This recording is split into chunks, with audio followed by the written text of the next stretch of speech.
অনেকে বলে দাঁড়িয়ে পানি খেলে নাকি শয়তানের প্রসাব খাওয়া হয়, এটা কি হাদিস সম্মত? অনেক সময় রাতে পিরিয়ড বন্ধ হয় কিন্তু সে সময় গোসল করা সম্ভব হয় না, এক্ষেত্রে করণীয় কি? বাবা ও ভাইয়ের সামনে চুল খোলা রাখলে কি গুনাহ হবে? নামাজের নিয়ত কি বাংলায় করা যাবে? আমি এশার নামাজ রাত 11টা বাজে পড়ি, আমার নামাজ কবুল হবে কিনা? আমি শুনেছি গোসল করার পর কলা ফল খাওয়া নিষেধ বলে হাদিসে উল্লেখ আছে, এটা কি সত্য? নামাজে কেরাত পড়ার সময় যদি কোনো জায়গায় টান বা গুন্না দিতে ভুল হয়ে যায় তাহলে কি নামাজ ভঙ্গ হবে? আজান অবস্থায় নামাজ পড়া যাবে কিনা? মেয়েদের জন্য বাবার বাড়িতে যাওয়ার পর কি কসর করতে হবে নাকি পুরো সালাত আদায় করতে হবে? নবজাতকের জন্মের পরে আজান কি ছেলেদের কানেই দেওয়া উচিত নাকি মেয়েদের কানেও দেওয়া উচিত? তাহলে আর বিলম্ব না করে চলুন আপনাদের করা ইতিমধ্যে যে প্রশ্নগুলো আমরা দেখতে পাচ্ছি আমাদের সামনে চলে এসছে সেগুলোর জবাব দিতে শুরু করি। জান্নাত তালুকদার এটি থেকে আপনি লিখেছেন, অনেক সময় রাতে পিরিয়ড বন্ধ হয় কিন্তু সে সময় গোসল করা সম্ভব হয় না, এক্ষেত্রে করণীয় কি?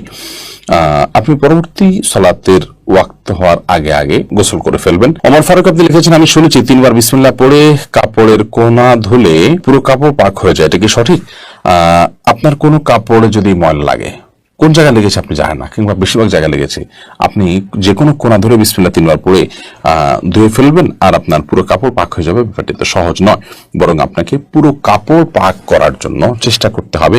যদি সেটা অস্পষ্ট হয়, কোথায় হারিয়ে গেছে আপনি না জানেন, আর যদি জানেন তাহলে যে জায়গা না পাক লেগেছে শুধুমাত্র ওই জায়গাটাকে ধুয়ে আপনি পাক করে ফেলবেন, তাতে ইনশাআল্লাহ আপনার কাপড় পবিত্র হয়ে যাবে। সুমনা এর দিকে আপনি লিখেছেন, নামাজের নিয়ত কি বাংলায় করা যাবে? নিয়ত মানে তো মনের ইচ্ছা, মনের যে ইচ্ছা, মনের যে টার্গেট, মনের যে লক্ষ্য, আপনি কি নামাজ পড়ছেন, কোন সময় পড়ছেন, এটাকে উপস্থিত করতে পারা, এটাকে জাস্ট আপনার মাইন্ডে আপনি হাজির করলেন, মুস্তাহাজার যেটাকে বলা হয়, সেটাই যথেষ্ট। বাংলা আলাদা করে বা আরবিতে কোনো ভাষাতেই নিয়ত মুখে উচ্চারণ করার দরকার নেই। নাজিম আহমেদ শুভ্র এআইডি থেকে আপনি লিখেছেন, আমার বাবা আমার মায়ের মোহর পরিশোধ না করে মারা গেছেন, এখন কি আমি আমার বাবার পক্ষ হয়ে মোহরের অর্থ আমাকে দিতে পারবো? হ্যাঁ ভাই শুভ্র, অবশ্যই আপনি আপনার বাবার হয়ে আপনার মাকে মোহরের অর্থ দিতে পারবেন। এবং এই মাসআলাটি আমরা অনেকে জানি না যে যদি কোনো মানুষ জীবদ্দশায় তার স্ত্রীকে মোহর না দিয়ে মারা যান, তাহলে তার মৃত্যুর পর তার যে পরিত্যক্ত সম্পদ আছে সেখান থেকে তার যে ঋণগুলো পরিশোধ করা হবে, তার মধ্যে থেকে তার মায়ের যে মোহর বাবদ প্রাপ্য টাকা সেটাও কিন্তু পরিশোধ করতে হবে, অর্থাৎ সেটাও ঋণের মধ্যে থাকবে। এমনি আব্দুল্লাহ আপনি লিখেছেন, আমি এশার নামাজ রাত 11টা বাজে পড়ি, আমার নামাজ কবুল হবে কিনা? এশার নামাজ রাত 11টা পড়লে সেটা হয়ে যাবে। বিশেষ করে রাতের 1/3 পর এশার সালাত আদায় করা উত্তম। মধ্যরাতের আগ পর্যন্ত এশার নামাজ পড়া জায়েজ। মধ্যরাতের পরে যদি কেউ ভোরাতেও পড়ে তাহলে সেক্ষেত্রে সেটাও জায়েজ হতে পারে নিরুপায় ব্যক্তির জন্য। সচরাচর কোনো ওজোর ছাড়া মধ্যরাতের পর পর্যন্ত এশাকে নিয়ে যাওয়া উচিত নয়। এখন এই মধ্যরাতটা কয়টা বাজে হবে এটা আপেক্ষিক বিষয়, কোনো মৌসুমে কোনো দেশে এক সময় হতে পারে, অন্য দেশে আরেক সময় হতে পারে। আমাদের দেশে শীতকালে মধ্যরাত এক সময় হয়, গরমকালে আরেক সময় হয়, কারণ গরমকালে রাত ছোট থাকে, শীতকালে রাত অনেক বড় থাকে। তো এটা ভ্যারি করবে যে সূর্য ডোবা থেকে নিয়ে সুবহে সাদিক বা ফজর ওয়াক্ত শুরু হওয়া পর্যন্ত পুরো সময়টাকে ভাগ করে তার ঠিক মাঝামাঝি যে জায়গাটা সেখানে হলো আপনার আমাদের সীমানা, তার আগে আগে আমাদেরকে এশার সালাত আদায় করতে হবে। আর পরে করলে আদায় হয়ে যাবে, যদি ফজরের সালাতের ওয়াক্ত হওয়ার আগে আগে তাহাজ্জুদের সময় 3টা-4টা বাজে পড়েন তাও আদায় হয়ে যাবে, বাট এটা অনুচিত এবং এরকম বিলম্ব করা উচিত না। নবী করিম সাল্লাল্লাহু আলাইহি সাল্লাম ওয়াক্ত মতো সালাত আদায়ের উপর আমাদের খুব বেশি গুরুত্ব আরোপ করেছেন। সিরাত উর্মি ইসলাম এআইডি থেকে আপনি লিখেছেন, বাবা ও ভাইয়ের সামনে চুল খোলা রাখলে কি গুনাহ হবে? না, বাবা বা ভাইয়ের সামনে চুল খোলা রাখলে মেয়েদের জন্য গুনাহ হবে না। নিয়ামতুল্লাহ আপনি লিখেছেন, আজান অবস্থায় নামাজ পড়া যাবে কিনা? আজান চলাকালীন নামাজ পড়লে কোনো অসুবিধা, নামাজ হয়ে যাবে। তবে ধরুন আজান শুরু হয়েছে, তখন আপনি নামাজের নিয়ত না করে আজানের জবাব দিবেন, এবং আজানের জবাব দেওয়া শেষ হয়ে গেছে তারপর আপনি এবার সালাতের নিয়ত করবেন। সেই সাথে প্রথম আজান যেটা আপনার মহল্লাতে শুনছেন আপনি সেটার জবাব দিবেন। সবগুলো আজানের জবাব আপনাকে খুঁটি খুঁটি দিতে হবে এমনটি কিন্তু আবশ্যক নয় আপনার জন্য।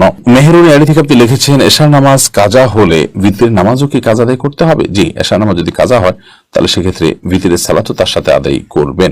মেয়েদের জন্য বাবার বাড়িতে যাওয়ার পর কি কসর করতে হবে নাকি পুরো সালাত আদায় করতে হবে? দেখুন, মেয়েরা বিবাহের পর স্বামীর সংসারে যখন চলে আসেন, এটাই তাদের বাড়ি, এটাই তাদের ঠিকানা, এটাই তাদের বসবাস। সেক্ষেত্রে তারা স্বামীর সাথে স্বামীর বাসা থাকবেন, তখন পুরো সালাত আদায় করবেন। আর বাবার বাড়িতে যখন যাবেন তখন সেটা তাদের আপনার বেড়ানোর জায়গা, এবং সেখানে তারা নিছকই গেস্ট, যার কারণে সেখানে কিন্তু তিনি আপনার পুরো সালাত আদায় করবেন না, বরং কসর সালাত আদায় করবেন যদি সফরের দূরত্ব হয়, সেটি অনেক দূরের হয়, এবং সেখানে তিনি মাত্র 2-4 দিন 5 দিন বেড়ানোর নিয়তে যান। আর যদি সেখানে তিনি বসবাস শুরু করেন বা সেখানে বসবাসের তার সুযোগ আছে, সন্তানের সেখানে থাকেন, অনেকে ঘর জমায় থাকেন ইত্যাদি, তাহলে সেখানে পুরো সালাত তিনি আদায় করবেন। আবু সাদাত এমনি সাইম আপনি লিখেছেন, আমি শুনেছি গোসল করার পর কলা ফল খাওয়া নিষেধ বলে হাদিসে উল্লেখ আছে, এটা কি সত্য? গোসল করার পর কলা বা ফল খাওয়া যাবে না এমন কোনো কথা কোরআন হাদিসে কোথাও আছে বলে আমার জানা নেই। আপনি কলা বা ফল এটা যে কোনো সময় খেতে পারেন, অর্থাৎ আপনি স্বাভাবিক যে কোনো সময় খেতে পারেন, এমনকি গোসল করার পর খাবেন না, আগে খাবেন, সকালে খাবেন না, দুপুরে বিকালে খাবেন, সেটা কিন্তু আপনার ব্যাপার। শরীয়তের এক্ষেত্রে তেমন কোনো বক্তব্য নেই। বিশেষ করে যে কথা বলা হচ্ছে এখানে যে গোসলের পর কলা খাওয়া ফল খাওয়া নিষেধ, এরকম কোনো কথা হাদিসে নাই। এটি যদি কেউ বলে থাকেন সেটি ভিত্তিহীন এবং মন গড়া। মোনালিসা মুন আপনি লিখেছেন, নবজাতকের জন্মের পরে আজান কি ছেলেদের কানেই দেওয়া উচিত নাকি মেয়েদের কানেও দেওয়া উচিত? নবজাতকের জন্মের পর আজান এটি ছেলে মেয়ে উভয়ের কানে দিবেন।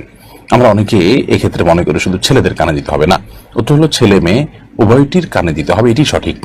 এবং আজান সম্পর্কে নবজাতকের কানে সপ্তম দিনে আজান, জন্মের পরে তাকে আজান দেওয়া, এ বিষয়টি বিভিন্ন হাদিস দ্বারা প্রমাণিত। যদি হাদিসের সনদগুলোকে মুহাদ্দিসরা অনেকে দুর্বল বলেছেন, কিন্তু সেটা আমলযোগ্য, এবং যার কারণে নবজাতকের শিশু তার কানে আজান দিতে হবে জন্মের পর, সেটি ছেলে হোক কিংবা মেয়ে হোক। যদিও এটা ওয়াজিব নয়, কিন্তু দিলে সেটা ভালো, মুস্তাহাব। এমনি সালমান আপনি লিখেছেন, নামাজে কেরাত পড়ার সময় যদি কোনো জায়গায় টান বা গুন্না দিতে ভুল হয়ে যায় তাহলে কি নামাজ ভঙ্গ হবে? সাধারণত মদগা গুন্নাতে ভুল হলেই নামাজ ভঙ্গ হয়ে যাবে, ব্যাপারটা এত সহজ নয়। তবে এটি কখনো কখনো হতে পারে এমন যে আপনার লাহানে জালি হয়ে গেল, যে মদ বা টেনে পড়া বা না পড়ার কারণে অর্থ বিকৃত হয়ে ভয়াবহ কোন অর্থ দাঁড়ালো, যেটা কোরআনের উদ্দেশ্যের পরিপন্থী, তাহলে সেক্ষেত্রে লাহানের জালিটা নামাজ ভঙ্গের কারণ হতে পারে। আহসান হাবিব আপনি লিখেছেন, বিয়ের মহরানা কি ছেলের নিজের উপার্জিত হতে হবে নাকি ছেলে তার বাবা থেকেও নিতে পারবে? বিয়ের মহরানা এটা ছেলের উপার্জিত অর্থেই হতে হবে এমনটা আবশ্যক নয়, বরং তার বাবা থেকে সে চাইলে নিতে পারে।